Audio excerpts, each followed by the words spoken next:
All right, y'all, so we're at Miri's right now and we're doing some banana management. As you can see, got a rack there, big tall nam wall rack right there, and we're doing some cleanup here. We're thinning some of these bananas out, and thought it was a good time to show kind of how to get bananas down, especially tall bananas like this tall nam wall, the ice cream or whatever it's called. We call it tall nam wall here. And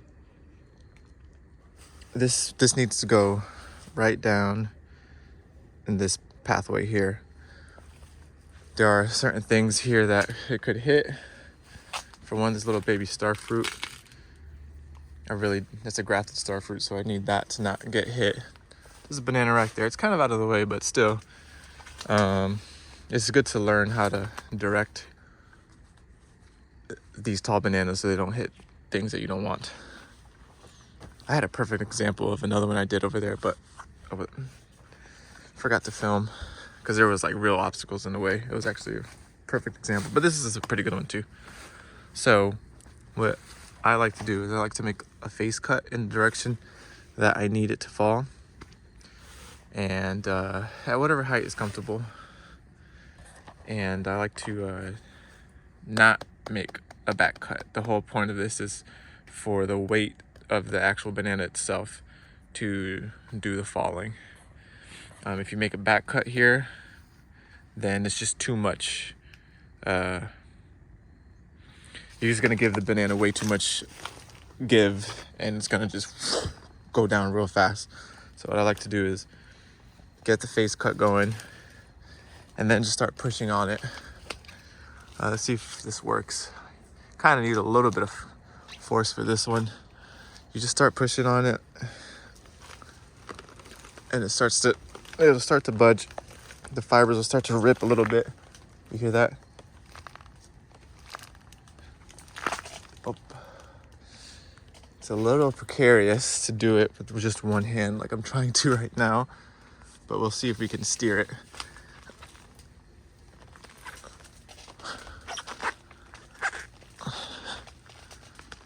Yeah, there's a tamarind tree right here as well that I don't want to hit. Opa. Okay, so let's see if this works. I'm really not sure if this is gonna work or not. So the idea is that, well, here it is. So you can direct it as it falls. There it is. So you can see that the weight of the entire banana makes the back cut for you in a sense. I made that face cut a little deep, so it kind of went, and it's a big heavy banana, so it went. But usually it goes a little slower. It just like creaks its way, and you can sort of direct it to exactly where you need it to go. Yeah, so now this was actually leaning a little bit. I got to prop this up a little bit better. This star fruit made it. This tamarind made it. This banana clump made it. You can see the rack was developing over there. So that's just a tip. And I guess it's pretty instinctive, just like when you fell trees with a chainsaw, you'd want to instinctively make that back cut, right? But when you're felling bananas, because it's just fiber, you can use the weight of the banana itself and skip the back cut part, because that will actually make it less of a stable fall. But yeah, this was a pretty decent example. I really wish I filmed that other one, because the other one was really a little bit higher stakes, and it landed perfectly where I wanted. So just for reference purposes, I want to show the example I was talking about. So this was a huge tall nam wall, and it needed to come down, and you can see the obstacles here were this nice big star fruit that has fruit on it currently, little baby fruit, and not one but two banana racks, and so this thing needed to go straight down right here just to avoid these two banana racks and then this big star fruit right there. So I did the same thing, put that face cut in, and then just pushed it and pushed it and pushed it until it just went right where it's supposed to go. So yeah, I think that was a nice little reference, so you can see kind of the conditions sometimes when you work with this many bananas, kind of how tight spaces can be. And bananas are heavy, you know, they're full of water, so they'll definitely crush stuff as they fall. So just wanted to include that real fast. But this is a good example anyways. Ideally, you manage your bananas so they don't get this tall and then you have to manage them. But as is the case with banana management, I always am behind, so that's that. Okay, now here's an alternative way of going about managing super tall bananas. It's a more safer, sort of beginner friendly sort of way if you don't feel comfortable with what I just showed you. So here, this isn't a very dangerous spot because I need it to go.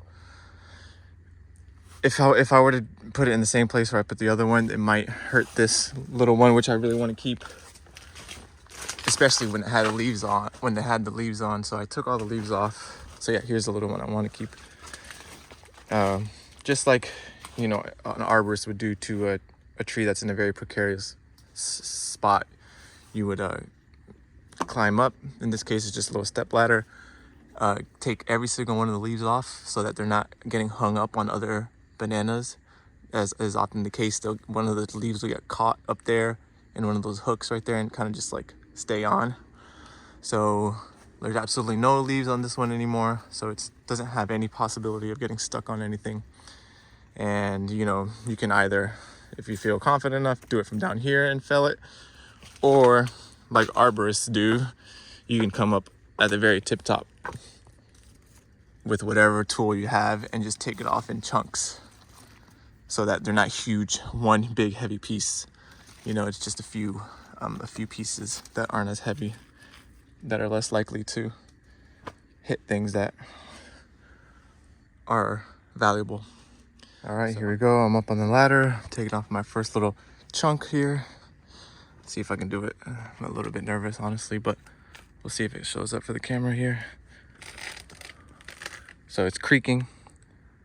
I kind of just cut all around it, and I'm able to kind of direct it any way I want as it goes down.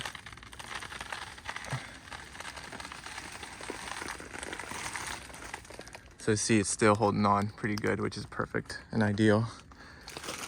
So boom, it cleared everything that I needed to clear.